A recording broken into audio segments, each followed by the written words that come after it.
At this time, everybody to take their seat, please. At this time, we invite you all to take your seats. The program is about to begin.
Ladies and gentlemen, please take your seats.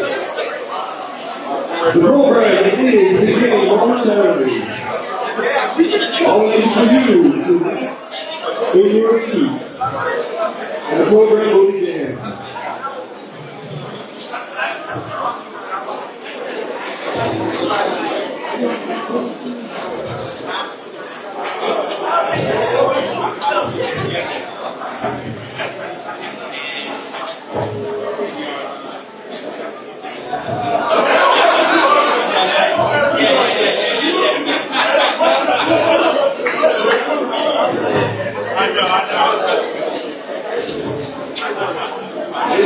At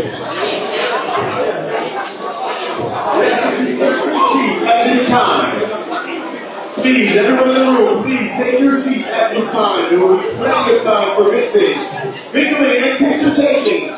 Give that nice hug, and please find your seats.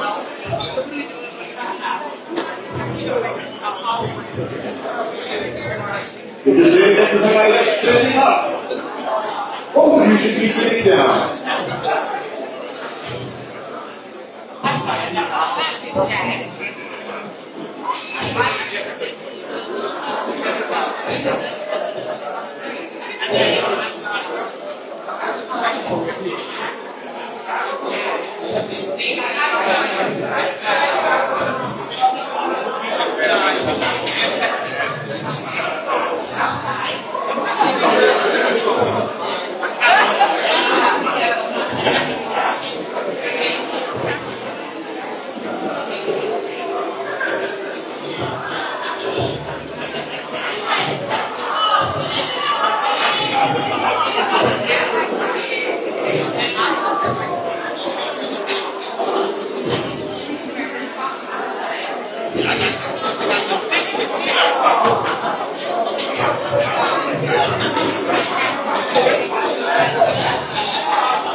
Yeah, there you go. Yep.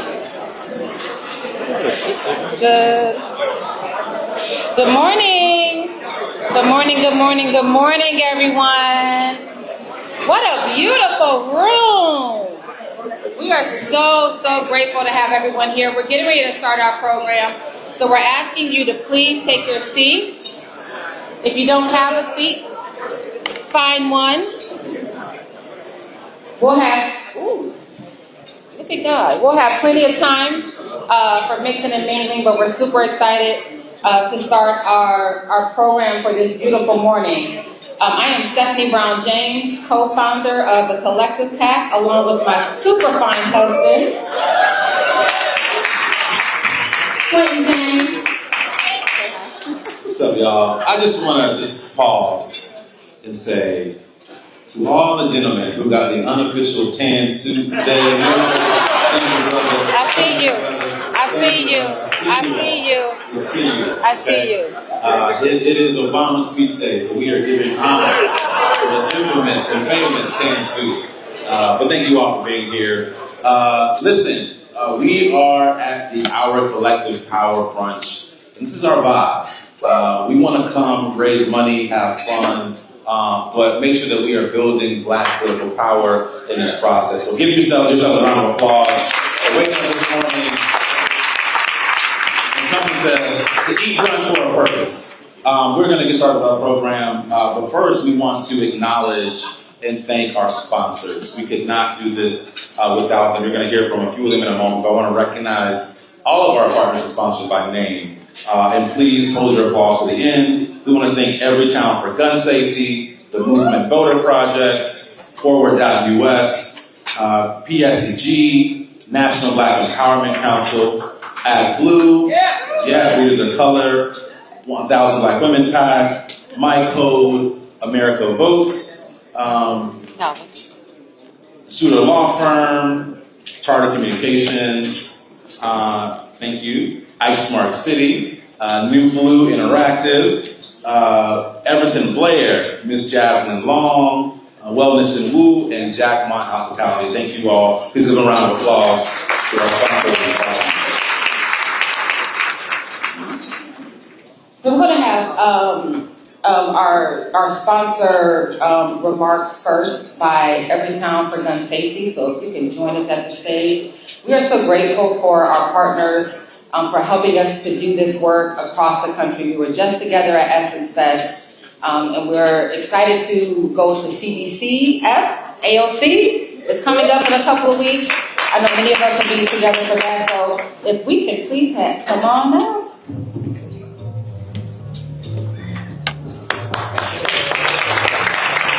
Hello everyone, my name is Tyler Smith. I'm our Deputy Regional Director of Government Affairs for Everytown for Gun Safety. Really happy to be here with you all to sponsor and support Collective PAC and the work they're doing. It's no myth that they're doing the great work on the ground, and we're just happy to be great partners with them. I know we see a number of our partners on the issue here. Governor Westmore, good to be here, good to see you. And a lot of the other lieutenant governors, mayors, and Congress members in the room. Just want to say thank you, and thank you to Collective PAC.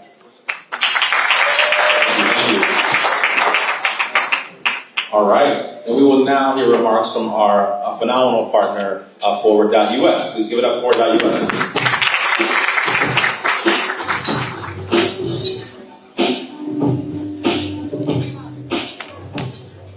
Good morning. My name is Alyssa Johnson. I'm the Vice President of Criminal Justice Campaigns at Forward.us. We're a political advocacy organization working to advance common sense criminal justice and immigration reforms. Our work in criminal justice is focused on ending mass incarceration and eliminating the racial disparities that define it. And so we're conducting research and policy analysis and public opinion polling to support policymakers and stakeholders in the media as they continue to talk about crime, justice, and safety in this election cycle and beyond. It's just so great to be in this room. Incredible champions who are leading the fight on so many critically important issues. And I'm just going to take a couple minutes really to talk about our collective success on freedom and criminal justice reform over the last 15 years. Criminal justice reform is a winning issue. Not many public policy issues have won as quickly and definitively as we have in the last 15 years. And we can use that success to continue to be a launching pad because we all know we still have so much more work left to do. The policies we've passed have delivered freedom. I'm just going to run through a couple of numbers. I know it's early, but I feel like not enough folks know this when it comes to what we've accomplished. Overall, the prison population is down nearly 25%. Absolutely. And what that means is that the Black imprisonment rate has fallen nearly 50%. And so I know there's some folks about my age and a little older, but that means that Black men are now more likely to go to college than prison. And that is a huge reversal. And so absent the reforms that many of you have led and fought for in state houses and signed into law, 40 million more people would have entered prison and jail. And so we have diverted them from the criminal justice system and from incarceration. And voters continue to understand that this issue is important and we can have safety and justice at the same time. Nearly 2/3 of voters continue to support reducing prison and jail population. And nearly 70% of black voters, they want candidates that support and articulate a platform on criminal justice reform like so many of you all do. And I'm sure you all are also seeing efforts to undermine this success and make criminal justice a wedge issue and calling for tougher punishments. But our polling and so many other polls show that voters don't want that because Americans have been overexposed to incarceration and over generations have seen the harm of it and also now see the pathway that we have by doing something different. And so we're continuing to do this work in multiple jurisdictions, and I just want to quickly shout out Governor Moore for his incredible pardons on cannabis-related convictions, just huge success. And appreciate Senator Butler, who's been an ongoing champion on criminal justice reform and bail and restoring the right to vote for formerly incarcerated folks. And I see so many local leaders. I see Mayor Reed up here in the front, who's done a lot on fines and fees forgiveness in Montgomery. And so it's just really important that at the local level, at the state and federal level, we are seeing so many of our black leaders understand that we can push for more and better, and the politics and the policies are on our side to have more freedom, safety, and justice. So thank you to the Collective PAC for putting on this event. We're so, so proud to be a sponsor. Thank you all so much. Thank you. I want to take a moment to recognize some of our champions who are in the room. Members of the Congressional Black Caucus are here. CBC members, thank you all for being here. Could you please just stand and be recognized? Representative Bobby Scott, thank you so much. And let's give it up to Representative Jasmine Crockett, who crushed that seat last night. Thank you, sister. Thank you. And we also have the chair of the Congressional Black Caucus, Congressman Stephen Horsford, just joined us as well. Thank you, Congressman Horsford. Please join us up front. We want to recognize some of our lieutenant governors who are here. Lieutenant governors who are in the house. Where are you all at? Yes, thank you all for being here. Garland Austin. Yes. Lieutenant Governor Garland Gilchrist, Lieutenant Governor Austin Davis, thank you all. And also all of our amazing black mayors who are in the room. Could you all please stand as well? Mayor Susan Reed, Chair of the African American Association, Mayor Governor Lumumba from Jackson, Mississippi, and my mayor, Mayor Justin Bibb from Cleveland, Ohio. Yes.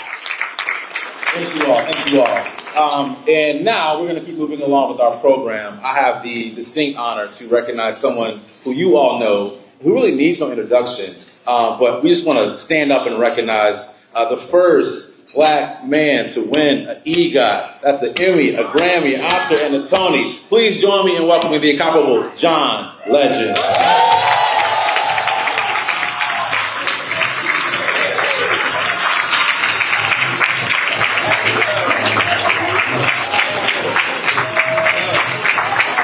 Yes. Good morning, everybody. Hello, I see a lot of my friends in here. I wore my tan suit. Since the president's speaking tonight, scandalous tan suit I wore tonight. I want to say good morning to everybody. I'm so excited to be in this room of incredible public servants, people who care so much about their communities, fight for our people every single day, put themselves on the line. I appreciate you, and I want to thank you and let you know that we're here to support you. Before I introduce the great Governor Wes Moore, I want to share why the work of the Collective PAC is so vital. Now, some of you know I founded my organization, Free America, in 2014 to end mass incarceration and invest in our communities. Has to go together. End mass incarceration, invest in our communities. And a crucial part of our work has always involved being present in the community, understanding firsthand how we can make a difference. This past month, we've gone and visited communities all around the country. Been in Louisiana, Detroit, Michigan, Cleveland in my home state of Ohio. Yeah. Meeting with folks, meeting with community organizations who are engaged in critical work, from opposing the construction of new jails that harm the community to initiatives like Buying Back the Block to prevent the displacement of longtime black residents. Central to all these efforts are engaged elected officials who truly see their communities and actively partner in this important work. And the collective PAC is at the forefront of boosting Black representation in public office, shaping public policy, and impacting our communities in really profound ways. And many leaders who have been supported by the collective PAC are here in this room today. Their journeys exemplify the power of dedicated representation. And so it is my great honor to introduce a leader who embodies these values of community, service, and partnership, the 63rd governor of the great state of Maryland and a true history maker, Governor Wes Moore. Now, before he comes up, I'm going to talk a little bit about him. Governor Moore's journey is a testament to breaking barriers and forging new paths. As the first Black governor in Maryland's 246-year history, and the third African-American elected governor in the history of our country, he stands as a beacon of hope and progress. From his early days at Valley Forge Military Academy to earning a Rhodes Scholarship at Oxford, Wes has consistently demonstrated exceptional leadership. His service as a captain in the 82nd Airborne Division in Afghanistan and his advisory role in the White House highlight his dedication to our nation. Governor Moore's impact extends beyond politics. His best-selling books, including The Other Wes Moore, reflect his deep understanding of race, equity, and opportunity. His innovative work with Bridge, EdU, and transformative leadership at the Robin Hood Foundation have lifted countless families out of poverty. And through it all, he hasn't forgot where he came from, hasn't forgot the community. Wes remains deeply rooted in his community, never straying from his Baltimore home, together with his wife, First Lady Dawn Flies Moore, who is here today, and their children. She just celebrated her birthday too. Happy birthday, First Lady. And their children, Mia and James. Y'all continue to inspire us all. We appreciate your service, and I am now very excited to welcome you to the stage. Please welcome a true visionary, a true champion for justice, someone who hasn't forgotten where he's come from, Governor Wes Moore.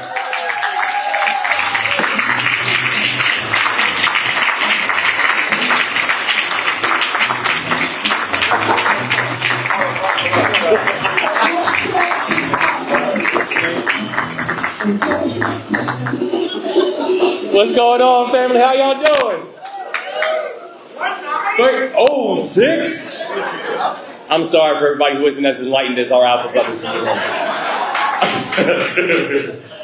First, can we please give it up for John Legend and the remarkable work that he continues to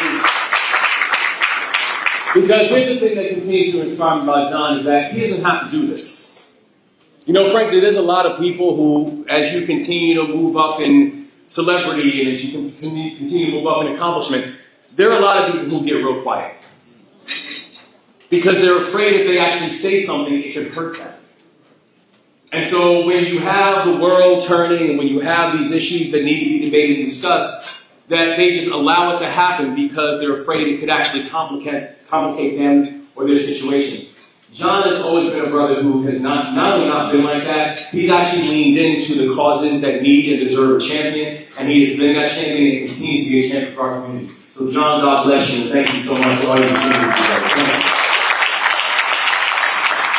And I want to thank you also for the acknowledgement of the fact that I am the luckiest man on earth because I am married to the baddest first lady in the entire country.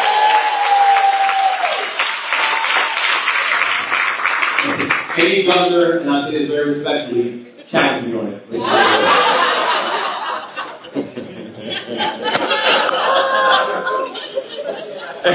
And also, I want to say how big of a deal it is to be honored with someone who is one of my true heroes inside this work, and that's Senator Arthur Butler. spectacular. Spectacular. And also to the collective PAC, I want to say thank you. Because the truth is, there is no more administration without the collective PAC. And let's be clear, because they came in early to come and support us.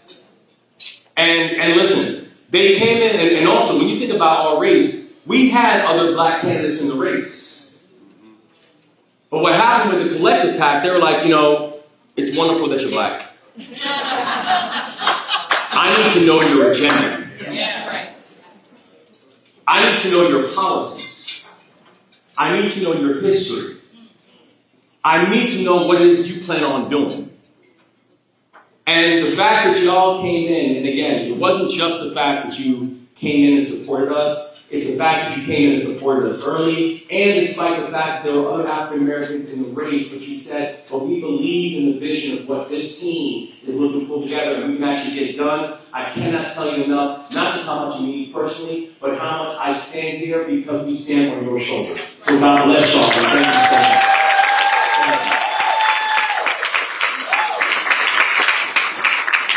And I'm going to be brief, I promise. But I have a microphone, so you know. But I do want to talk about something very quickly, and that is the platform that we actually ran on. This idea, and I want to also give a shout out to our chair, Chair Horsford, and this idea that we had been running on this platform of saying we're going to focus on work, wages, and wealth. And here's why that's important. It's not just that it ends up becoming good policy. It's actually good politics, too. Because it's a way of being able to frame out our arguments. And so we've been very clear in our state that work, wages, and wealth have been our North Stars. And we've been unapologetic about it. Saying that when we're talking about work, it means how are you creating more pathways of getting people into the workforce. And so it was the framework in which we said we're going to make historic investments in job training programs and job reskilling programs and training apprenticeship programs to get people into a workforce, regardless of where they are or regardless of where their academic intentions have led them. It's the point, it's the framework that we said we're going to have educational institutions that are going to teach our young people how not just to be employees, but how to be employers. It was the framework that we used to say we've got to remove the barriers that are keeping people out of the workforce, and it became one of the main motivations why when we had a legalized cannabis market in the state of Maryland, I still had people who couldn't get barber's licenses. I still had people who couldn't get student loans. So that's why we are very proud of the fact that just a couple months ago, I signed the largest mass pardon in the history of the United States of America, 175,000 gone. Because we cannot celebrate the benefits of legalization if we do not wrestle with the consequences of criminalization.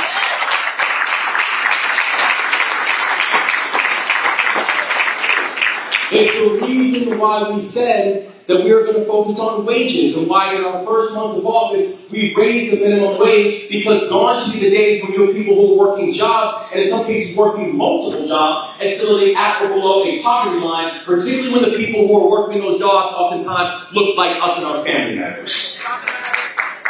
And when we're talking about wealth, we're simply talking about the ability to own more than you own.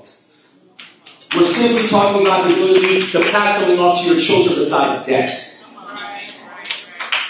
And we're simply talking about the fact that when you're talking about the racial wealth gap does not exist just because. The racial wealth gap in my state is not 8-to-1 because we have one group who is working 8 times harder. That if you're not willing to wrestle with the consequence of things like the Homestead Act, if you're not willing to wrestle with things like the consequences of unfair application of the GI Bill, if you're not willing to wrestle with the things like unfair appraisal values in historically redlined neighborhoods, if you're not willing to wrestle with things like racist procurement policies, then you're not actually going to address an issue. So when we talk about wealth, being able to do things like we've done in the state of Maryland already in our first 19 months, of making the largest and most historic housing package passed bipartisan in the history of the state of Maryland, creating more opportunities to become homeowners and creating more opportunities for people to actually own a piece of this country and have something that actually gains in value. the ability to be able to address things like unfair appraisal values in historically redlined neighborhoods, and the ability to increase liquidity, increase capital for our MBEs, and with the procurement reforms that we have already done in the state of Maryland, we've already now allocated over $2.6 billion going towards MBEs in our state. So here's why that matters. But here's why that matters. When we were first inaugurated, Maryland was 43rd in the country in unemployment. Now, for the past 12 months, not look at this data all the time, right? For the past 12 months, Maryland has now amongst the lowest unemployment rates in the entire country. Our unemployment rates are now 2.8%. Over 60,000 new jobs have been created in the state of Maryland from our immigration policy. Here's why that matters, and this is what I'm talking about. Work, wages, and wealth doesn't just help some. It helps us all. And you know who I now have in the state of Maryland talking about, yeah, we like that work, wages, and wealth agenda. It's folks over Western Maryland. It's folks over the Eastern Shore who understand and realize that reducing and eliminating the racial wealth gap is not about helping a group. It's the fact that the racial wealth gap has cost this country $16 trillion in GDP over the past 2 decades. You want to get the GDP to go up and the racial wealth gap. You want to have an economy that grows? Make sure that more people participate. This is a way we can ensure that the platforms and the policies that we are all committed to, and the communities we're committed to, that their growth, our growth, is something that's not just going to be celebrated by some. It's something that will be celebrated by all. And I'll close with this real quick. I'm thankful for for the fact that John was talking about how I'm the first black governor in the history of my state, only the third African American ever elected in the history of this country. I want to be clear though that being the first is not the assignment.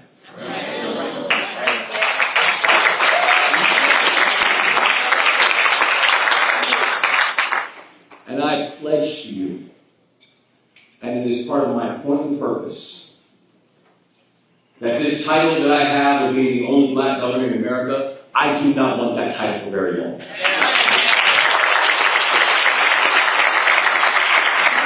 And I'm looking at the fact that we have lieutenant governors here.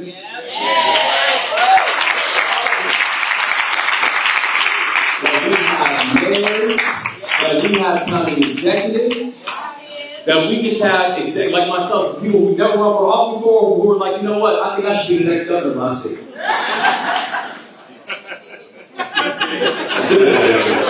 As long as y'all live in Maryland, right? I got another term left in me, y'all. But here's the point. Here's the point. I want this to be a moment where we just dream unabashed. I want this to be a moment where we move unafraid. I want this to be a moment when we can, just as everybody in this room did when we said, when we were going to make this audacious journey. I'm looking at Son, Jeff, Zach, this audacious journey, and Felicia, who said, you know what? Let's do this. Because if we can move in that moment and make sure we're lifting each other up, I'm telling you, we are going to create a community that those who came before us that they hope for. And we will create a community that those who come after us that they deserve. So I'm so grateful for each and every one of you. I'm thankful for this moment. I'm thankful for the courage of the collective. And I'm telling you, as you rise, we rise. And so we are all committed to making sure that you rise. So God bless you, and thank you so much, everyone.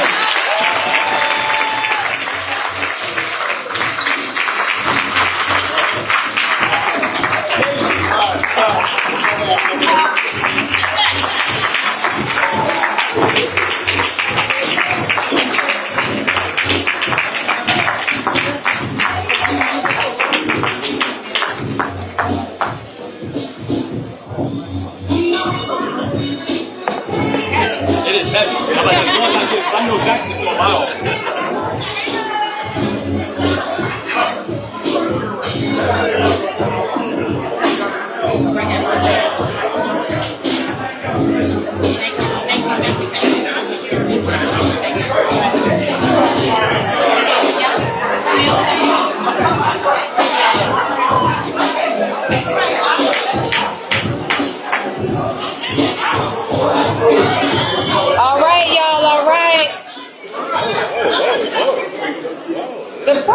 is continuing, y'all. We appreciate the excitement in the room. We are so grateful to Governor Moore. He was. I'm sorry. Could everyone please sit down, please.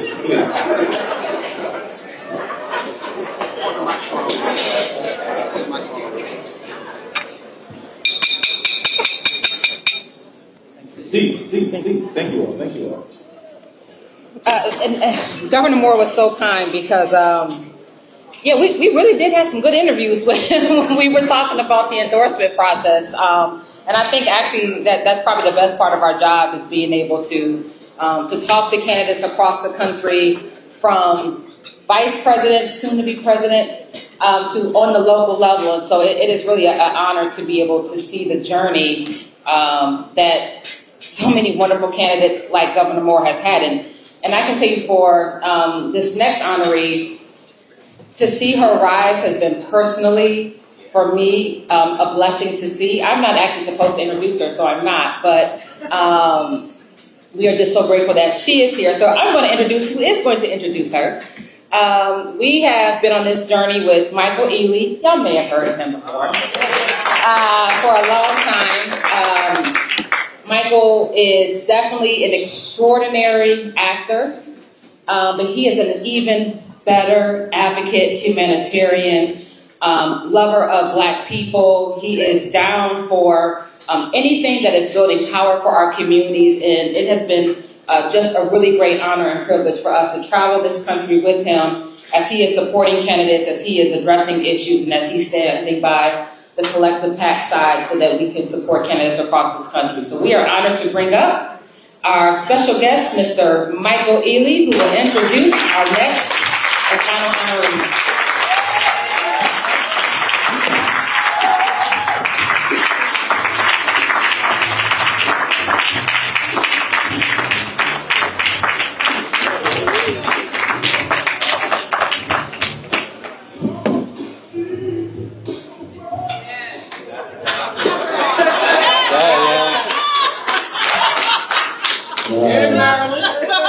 In Maryland, for sure. This is a special. I can see y'all now. It's a special event. I appreciate the opportunity to be here. I didn't know I was going after John and Governor Moore, but I'll take it. I'll take the responsibility. Thank you all for coming. I'm glad everyone is here in this town tonight. This is very important. We all know why we're here, to lift each other up and to lift this country up. So let's get to doing that. And I just got to say, I just noticed, Governor Moore, you hold the mic like an MC. Did anybody else notice that? I still think Rakim is the GOAT. And I noticed that this was happening. And I was deeply impressed with that. And I was like, all right. It's an honor to be here. Again, thank you. I'm here, we're here to honor Senator LaFonza Butler.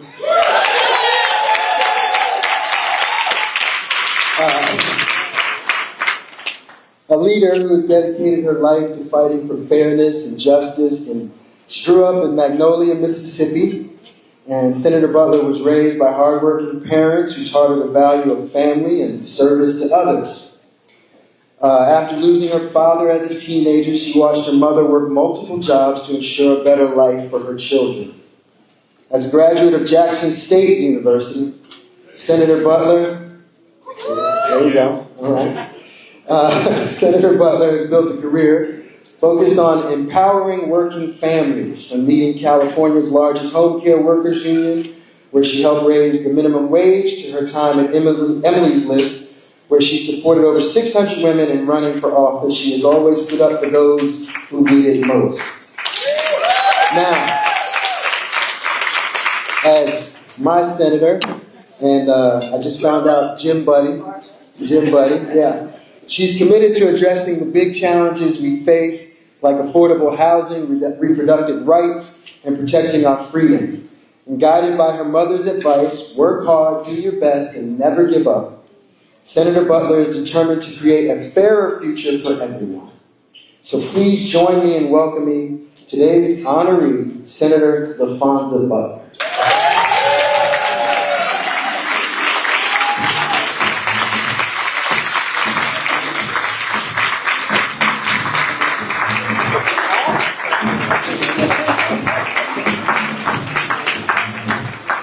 Good morning, Collective PAC.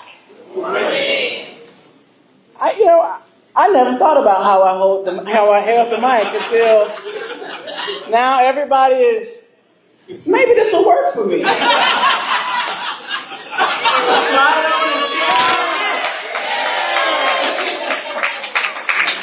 There are female MCs in hip hop after all.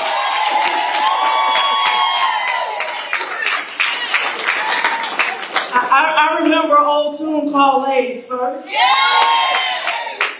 I'm dating myself a little bit. Thank y'all. Look, thank y'all so much, honestly. Collective PAC, Stephanie, you are an outstanding example. Quinton, you are an awesome follow behind of Stephanie. So congratulations to you for doing that. You might just be about the second luckiest man in the room. The work that Collective PAC does and continues to do on behalf of folks in this room and those not in this room is just extraordinary.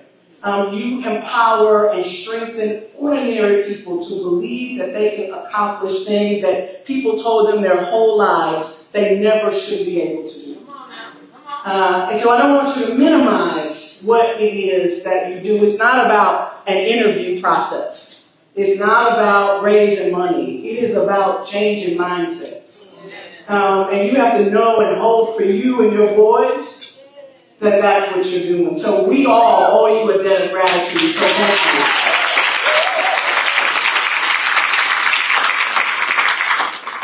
Unlike Governor Moore, I truly do intend to be brief.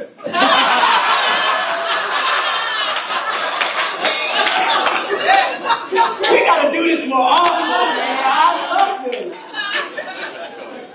I truly do intend to be brief. My origin story is, yes, as my gym buddy, Michael Neely, an extraordinary contributor to the arts and role model for so many. Michael, thank you so much for the introduction. But my origin story, as was noted, begins in a small town in Mississippi, where there was not a stoplight until I graduated from high school. And went to a historically black college who Megan Kelly thought was like such a... Did you guys see this last night? Pause in the program. I mean, park right here. So my sister, who lives in Baton Rouge, Louisiana, sent me a screenshot of a tweet from Megan Kelly. Megan Kelly, former Fox lady, sent me a screenshot of and quoted my remarks from the DNC stage last night, intending to ridicule the fact that I noted a thing that I have in common with the vice president is that we both graduated from a historically black college. Her ridicule was expressed by saying, well, what if white folks went up on stage and talked about how they graduated from white schools?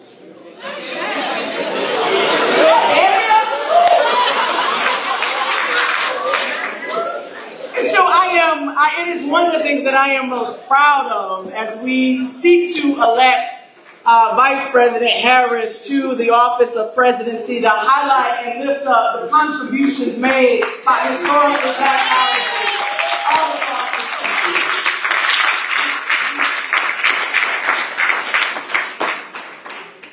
Back to the regular scheduled program. Look, that small town took me to Jackson State University, to Mayor Lumumba, where Jackson State is a gift to our state, to the state of Mississippi. It is college professors who stood before the lectern and didn't just teach a lesson about political philosophy or mathematics and biology, but taught lessons in service and servitude, taught lessons in activism and advocacy, taught lessons in organizing and doing the impossible by choosing to do it together. I had college professors who literally were organizers on the floor of the 1964 Democratic Convention. Leslie Burrow McLemore was that organizer on the floor of that convention, listening to Fannie Lou Hamer declare how she was sick and tired of being sick and tired. And he was the very professor who said to me, who wrote on a chalkboard, I truly just dated myself, chalkboard, in our class, who inspired me to believe, but who wrote on our chalkboard, there is a thin line between scholarship and bullshit.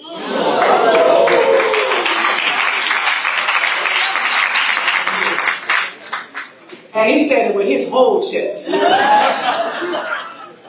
But that's what Mississippi, that's what Jackson State gave to me, and I was able to take those lessons in life.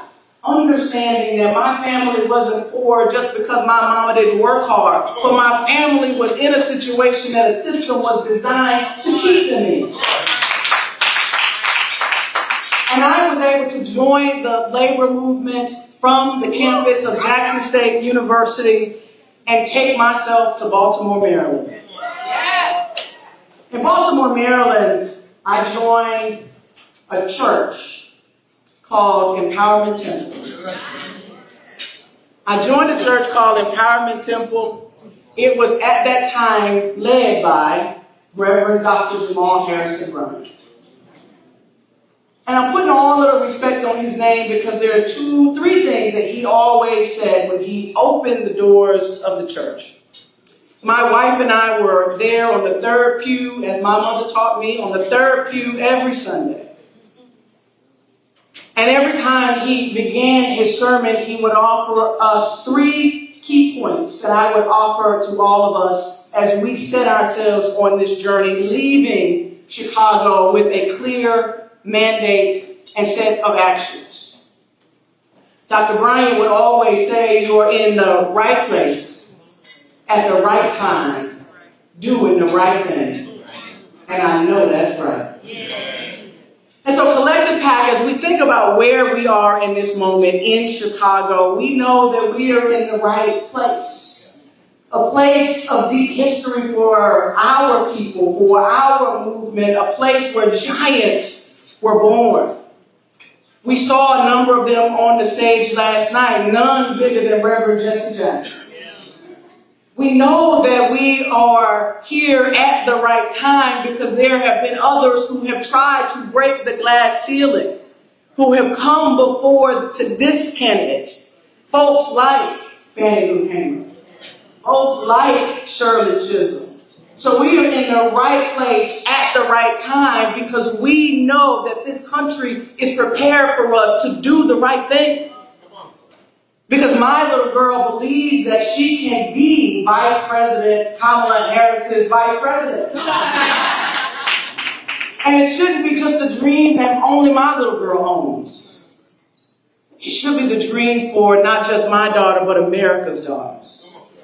And so Collective PAC, we are here in this moment as mayors and lieutenant governors, council members, county executives, leaders who are supporting those folks, fundraisers, campaign managers, because it takes all of us to be in the right place at the right time to accomplish the right thing, because those who are coming after us deserve nothing less. Thank you so much for having me, Collective PAC. I'm so honored to be honored. We have Governor Westmore and so many others all around today. So thank you all for what you are doing, for what you're going to do, and for helping to create dreams for so many.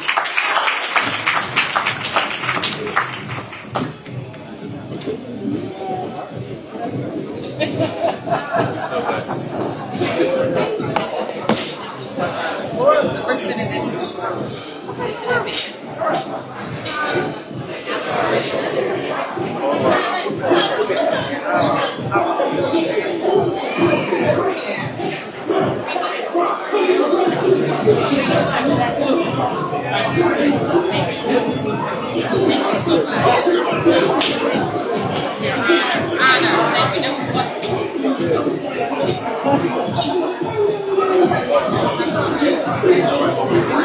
All right, everybody. Oh, that's a good one.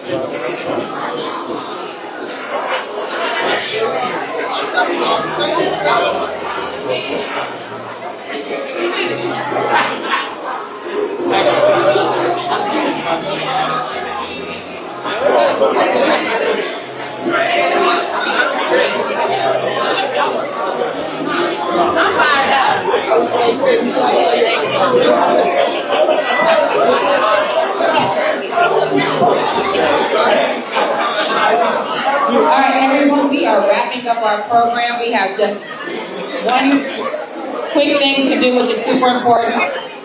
We are so grateful for our honorees. I am going to, as the black woman with the mic, respectfully ask for your respect. We're almost finished, I promise, and we'll get back to mixing and mingling. The work that we do is super important because it takes all of us to do it. It truly is about the collective. We want to say thank you to we have a sister organization, two sister organizations called the Vote to Live Action Fund and the Vote to Live Foundation.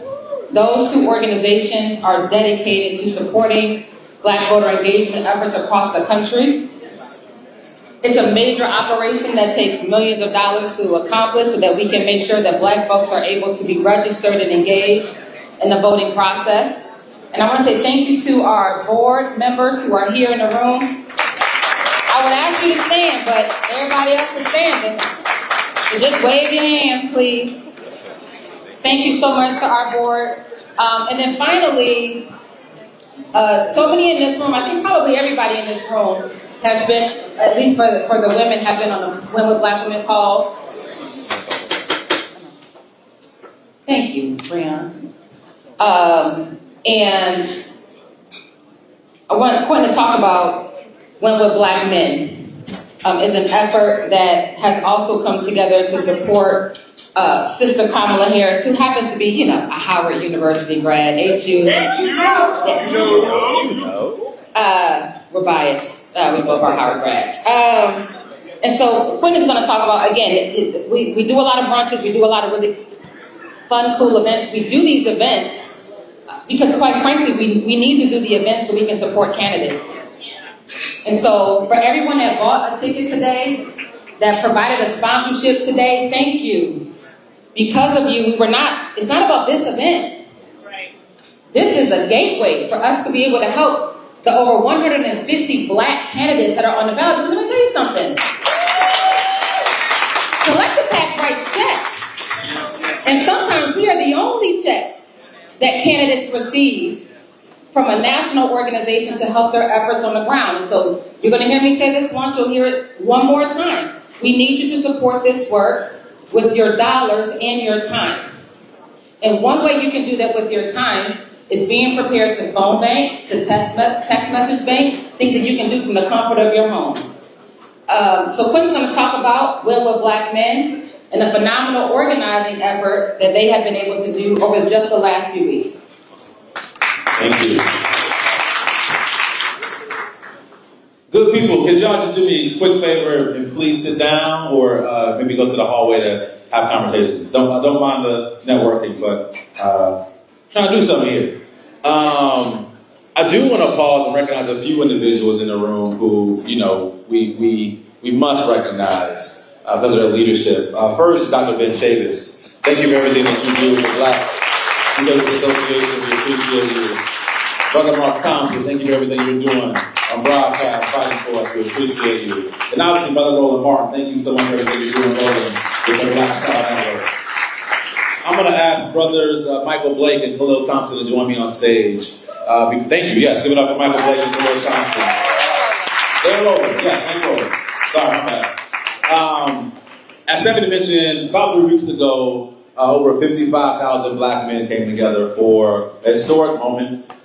We came together to support Vice President Kamala Harris on a Zoom call. And the amazing thing about that call was, yes, it's the metrics, but many brothers are the first time really being in the space as brothers supporting a Black woman politically.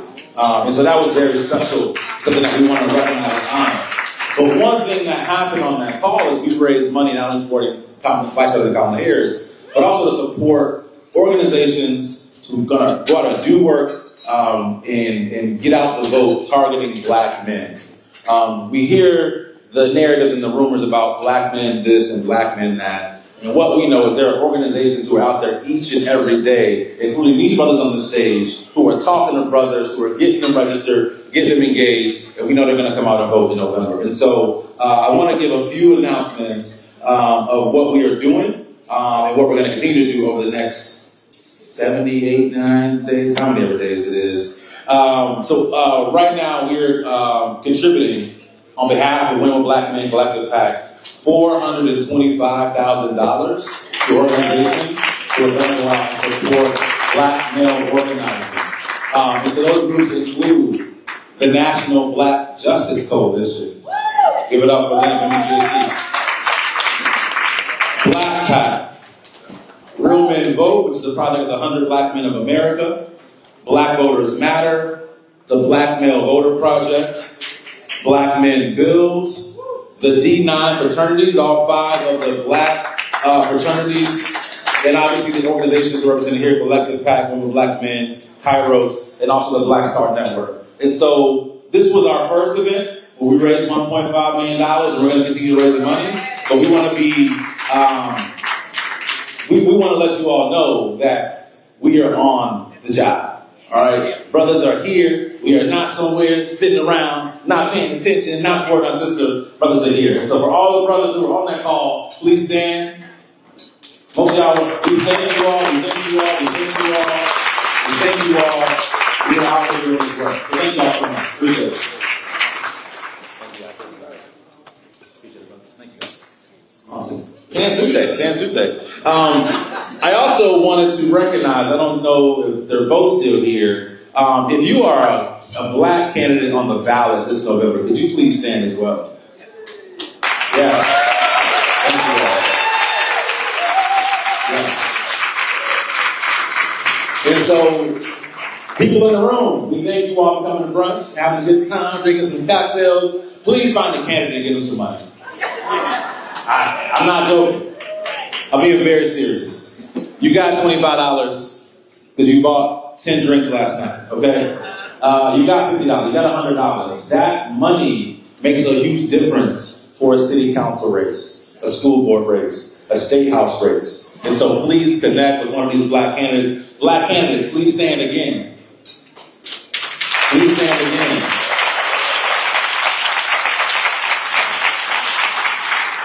For those of y'all who are about that life, all right?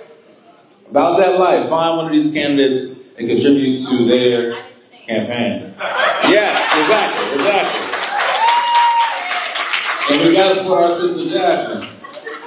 Because one of the things that we know in politics is those who have a bigger pocketbook move up in leadership in this party, right?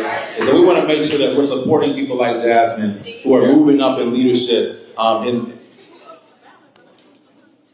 yeah, of course.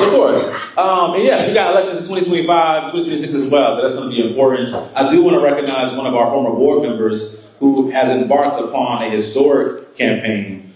Please join me in welcoming, please stand, Brother Michael Tubbs, running for Lieutenant Governor of California. It's not this year, it's going to be next year, but we're excited for you, we're standing for you, standing with you.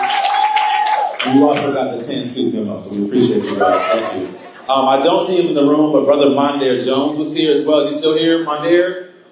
All right, Mondaire is running for Congress in New York, one of the frontline, or I should red to blue districts. We're trying to flip, so that'll be really important. Yes, and this afternoon we are doing a fundraiser supporting our endorsed candidates, both Angela Alsobrooks and Lisa Blunt Rochester. We're trying to put 2 more black women in the U.S. Senate. So we will post that event on our handle for you all to join us this afternoon. Please come support these sisters. All right, the last thing I'm going to tell you is this. You all hear about the excitement, and that's great, but we got work to do. In the 10 closest presidential swing states, y'all know the states: Pennsylvania, Michigan, Wisconsin, Arizona, Nevada, Florida, Texas, Georgia, North Carolina. Y'all know the states. In those 10 states, right now, there are 5.2 million unregistered black voters right now. In those same states, there are 3.2 million registered but non-voting black voters, folks who did not come out in 2020 or in 2022. So in those 10 states, which were decided by only 1.8 million votes, there are over 8.4 million black people who have the power to decide who wins this election. And it's not just about supporting Vice President Harris. It's also about supporting governors and lieutenant governors and mayors and prosecutors and county council people. And so this election is critical. We are going to be out here not only raising money for our candidates, but also to do black voter engagement work. And so we're going to need you all. It's not just to, again, give money, but to knock doors, to make phone calls, to get folks registered and informed, to show up at the ballot. We talk about policy all day and persuade people that's a part of the process, but we have to be the standard bearers for our democracy, because it is under attack right now. And so we thank you all for coming. We thank you all for contributing. Again, please find a candidate and donate some money. But also, let's have some fun. A reporter called us and said if 2008 was really about hope, 2024 is about joy. And so we're going to have some fun for the next couple of hours, y'all. Thank y'all for being here. Definitely coming.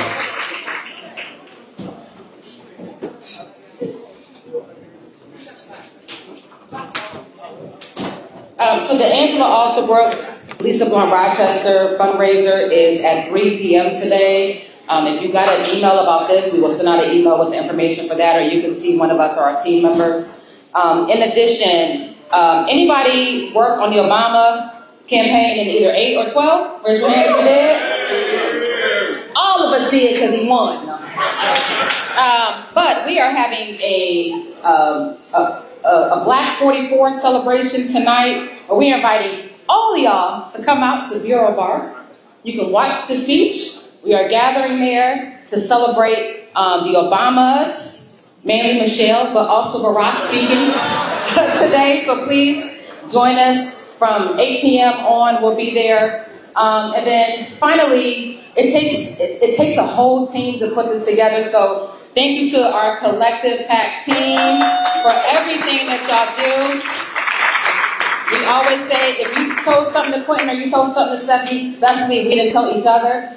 And the team stands in the gap between us. So thank y'all so much for your work. We appreciate y'all so much for coming. Please fellowship, enjoy. The bar is open. And, honey? Yep, 5 more seconds. Again, I want to thank our sponsors, Everytown, Movement Voter Project, Forward.us, PSEG. Yeah, a round of applause. 1,000 Women Strong, Leaders of Color, My Code, Charter Communications, National Black Empowerment Council, Act Blue, the Suda Law Firm, America Votes, Ike Smart City, New Blue, Jackmont Hospitality, Everton Blair, Jasmine Long, and Wellness & Co. Thank you all, thank you all, thank you all. DJ George, let's go!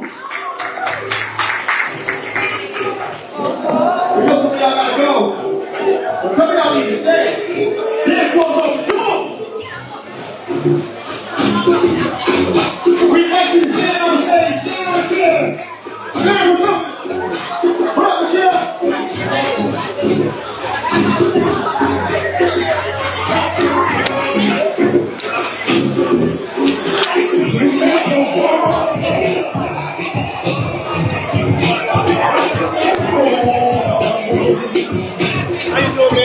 Princess, I was on your show. Earlier this year. Yeah. You know Jennifer Farmer? Yeah. Yeah, she said she was reaching out to you. She's trying, yeah. She's trying to do some work around some black organizing and change. I told her she's going to let me know. Okay. All right.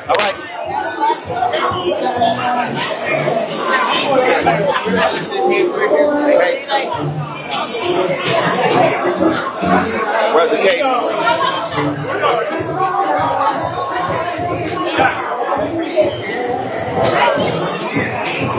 Can you kill the string? Yep, hold on one second.